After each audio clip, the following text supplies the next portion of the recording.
कई लोग समझते हैं कि आत्मा निर्लेप है। इस पर मम्मा कहती कि आत्मा निर्लेप नहीं।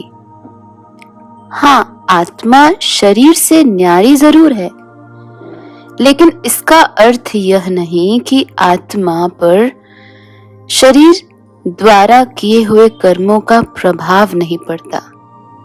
शरीर से न्यारी जरूर है, लेकिन जो कुछ भी भोगती है शरीर भोगता है, ऐसा नहीं। आत्मा ही भोगती है। महसूसता भी शरीर में रहकर आत्मा को होती है।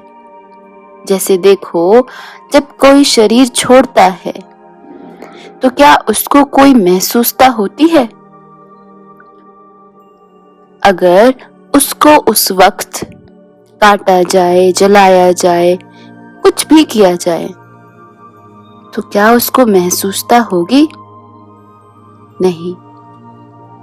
आत्मा शरीर में रहकर भोगनाएं भोगती है, दुख, सुख आदि आदि।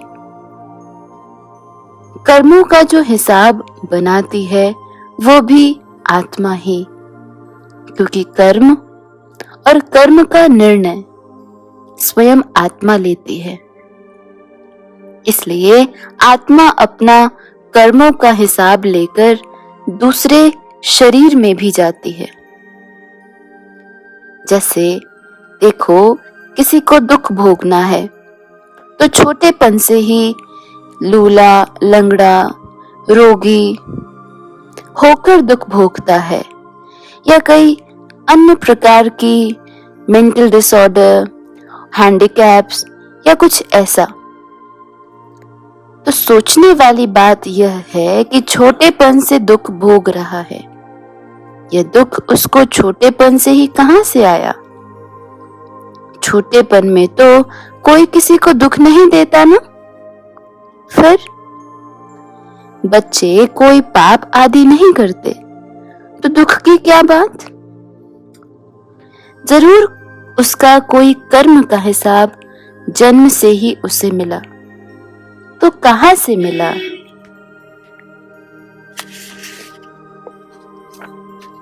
इसका अर्थ यह है कि आत्मा शरीर में रहकर, चाहे पूर्व जन्म में चाहे इस जन्म में, ऐसे कोई कर्म करती जो उसको दुख या सुख भोगना पड़ता है। यह सभी बातें समझने वाली हैं। इसलिए हमें अपने कर्मों पर अटेंशन देना चाहिए। ऐसा नहीं कि क्या करे, मन दुखी हो जाता है, हमारा मन जाता है, इसलिए करते रहते हैं। जब मन ठीक हो जाएगा तो आप ही ऐसा कर्म छोड़ देंगे। तब तलक मन ठीक नहीं होगा, जब तलक कर्मों में विकारों को लगाना नहीं छोड़ेंगे। कई लोग ये भी कहते हैं कि अच्छी बातें, संतों की बातें सुनते सुनते मन ठीक हो जाएगा। ऐसा नहीं है। मन अपने आप तो ठीक नहीं होगा ना।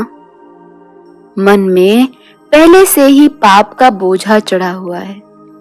हमारे मन बुद्धि मैले हुए पड़े हैं, तो मैल पहले से चढ़ी हुई है।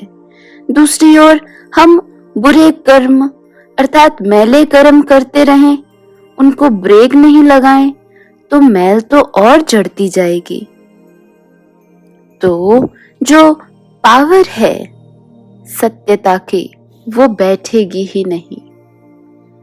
हमारे जीवन का क्षण क्षण जो चलता है ना, वो हमारा कर्म से बनता और कर्म से ही बिगड़ता है।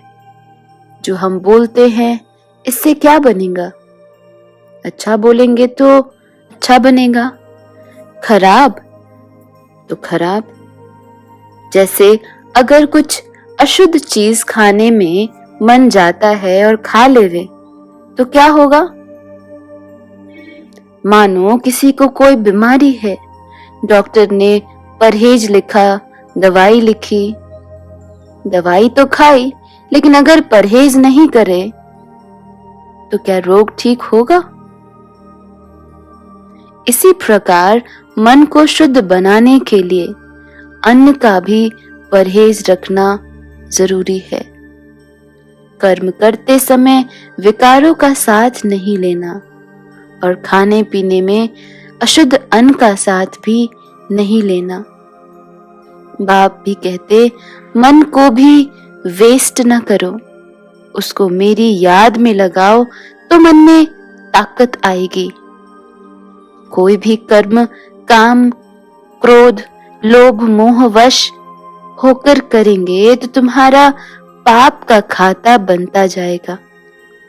इसलिए मन को बाप की याद में बिजी रखो। अगर तुम पाप का खाता कम नहीं करेंगे तो वो बढ़ता जाएगा और वो तुमको आगे बढ़ने नहीं देगा। इसलिए इस बात के ऊपर अटेंशन रख। जो आत्मा पर मैल चढ़ चुकी है उसको उतारने के लिए बाबा कहते, मुझे याद करो।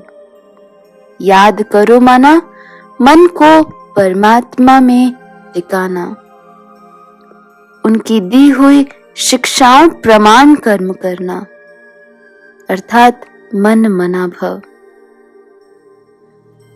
इससे सहज रीति बाप की याद बैठ जाती है और कर्म सुकर्म बनने लगते हैं। अतः इन सभी बातों को सोच समझकर और कर्मों में, व्यवहार में, संकल्पों में लाना,